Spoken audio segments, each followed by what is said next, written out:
नमस्कार बच्चों, YouTube channel शिक्षालय में आप सभी का स्वागत है। मेरा नाम है रेणु यादव।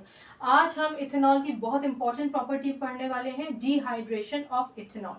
सबसे पहले तो आप ये समझिए कि डिहाइड्रेशन है क्या। हम सभी की जिंदगी का एक हिस्सा है डिहाइड्रेशन। कैसे?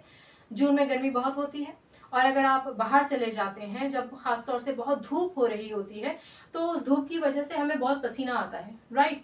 पसीना आ जाने की वजह से हमें कई बार चक्कर भी आने लग जाते हैं। ठीक, तो वो क्यों? क्योंकि पसीना ज्यादा आ रहा है, यानी पानी ज्यादा हमारे शरीर से निकल रहा है, तो हमें हो जाता है डिहाइड्रेशन। कुछ लोगों को डिहाइड्रेशन इतना ज्यादा हो जाता है कि उनको हॉस्पिटलाइज करना पड़ता है, उनको ड्रिप लगाई जाती है, ग्लूकोज चढ़ाया जाता है। ठीक है, या आपको अगर डिहाइड्रेशन हो जाता है तो पानी में ग्लूकोज मिला के दिया जाता है। ठीक है, पानी इसलिए क्योंकि पानी की कमी को पूरा कर सके और ग्लूकोज आपको एनर्जी दे सके, इसलिए। लेकिन इथेनॉल का डिहाइड्रेशन क्या है? क्या इथेनॉल को भी पसीना आता है? नहीं। इथेनॉल का डिहाइड्रेशन किया जाता है, यानी इथेनॉल में से वाटर कंटेंट को रिमूव किया जाता है। ये करने का कारण क्या है? जितने भी केमिकल कंपाउंड्स हैं, जैसे इथेनॉल है, इसकी अपनी प्रॉपर्टीज है, अपने यूजेस हैं। ठीक, और जब इथीन बनेगा तो इसकी अपनी प्रॉपर्टीज हैं, जिसको हम फर्दर केमिकली यूज कर सकते हैं, राइट। चलिए, अब हम शुरू करते हैं अपना लेक्चर। ये इथेनॉल है।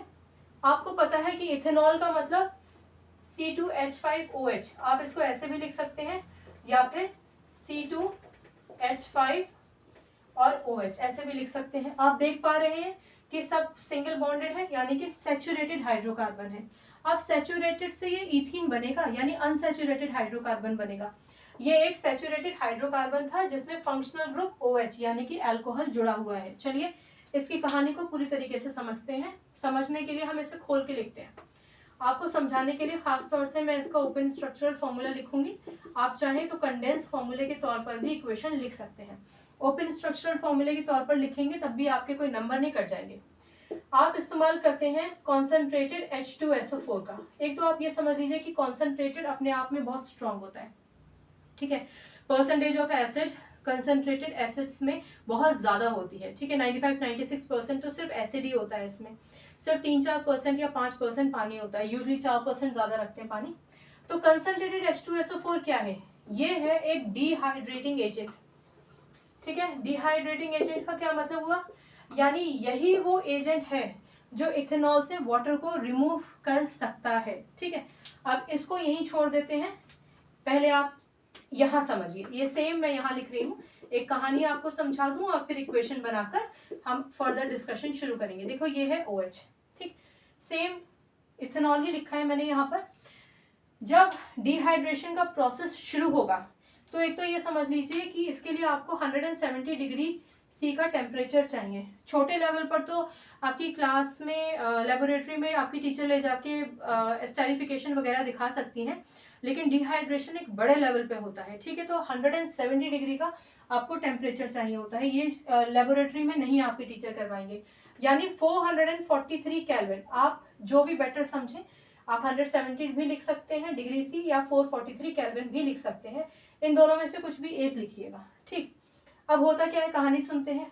आपको पता है कि ये जो OH होता है वो नेगेटिव होता है। OH नेगेटिव, पुराने लेक्चर भी पढ़ कर आए हैं।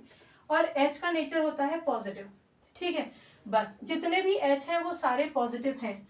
पर मैं आपको मशवरा दूंगी, और किताबों में भी लिखा है कि जब कभी भी डिहाइड्रेशन हो तो एक कार्बन का OH आप रिमूव कीजिए, यानी इसका, और दूसरे कार्बन का आप हाइड्रोजन रिमूव कीजिए। यानी इस कार्बन से आप कोई भी हाइड्रोजन रिमूव कर सकते हैं, लेकिन दूसरे कार्बन का हाइड्रोजन लीजिए, और पहले कार्बन पे क्योंकि OH अटैच्ड है तो आप उसका OH लीजिए। तो कहने का मतलब है ये OH और ये H, ये दोनों यहाँ से गायब हो जाएंगे क्योंकि डिहाइड्रेशन हो गया। अब ये गायब हो जाने का ये भी मतलब है कि इस कार्बन के पास जो एक इलेक्ट्रॉन था जो उसने शेयर किया था वो अब यहीं खाली रह गया। सिमिलरली इस कार्बन ने भी जो अपना इलेक्ट्रॉन शेयर किया था वो उसके पास ही रह गया, क्योंकि जो शेयरिंग करने वाले एलिमेंट्स थे वो तो गए अपने अपने इलेक्ट्रॉन्स लेकर, और जो शेयर्ड इलेक्ट्रॉन था वो छोड़ के चले गए। आपको पता है कि कोई भी इलेक्ट्रॉन जो किसी भी एलिमेंट से जुड़ा नहीं होता उसको सिक्योर कर देते हैं हम डबल बॉन्ड की तरफ, यानी ये हो गया डबल बॉन्ड। ठीक है, तो ये प्रोडक्ट बन जाएगा आपका CH2। क्लियर हो गई बात? चलिए, अब हम इसको रिएक्शन बनाकर देखते हैं। यहाँ पर बेसिकली यही रिएक्शन थी, पर आपको थोड़ा सा स्पेसिफिकली समझ में आए तो यहाँ ये है आपका रिएक्टेंट, इसको हम नहीं छेड़ेंगे। कॉन्सेंट्रेटेड H2SO4 दिया आपने, एक पर्टिकुलर टेम्परेचर दिया, तो अल्टीमेटली आपके पास CH2 डबल बॉन्ड CH2 रह जाएगा, ठीक है, क्योंकि यहाँ से OH चला गया और इस तरफ से हाइड्रोजन चला गया, और ये दोनों OH नेगेटिव और H पॉजिटिव मिलकर बना देते हैं H2O यानी कि वाटर। तो आप साइड प्रोडक्ट लिख देंगे वाटर, ठीक है। जब आप इसको कंडेंस फॉर्म में लिखेंगे तो CH3 CH2 OH, और ये हो गया आपका product CH2 double bond CH2, और ये रहा H2O।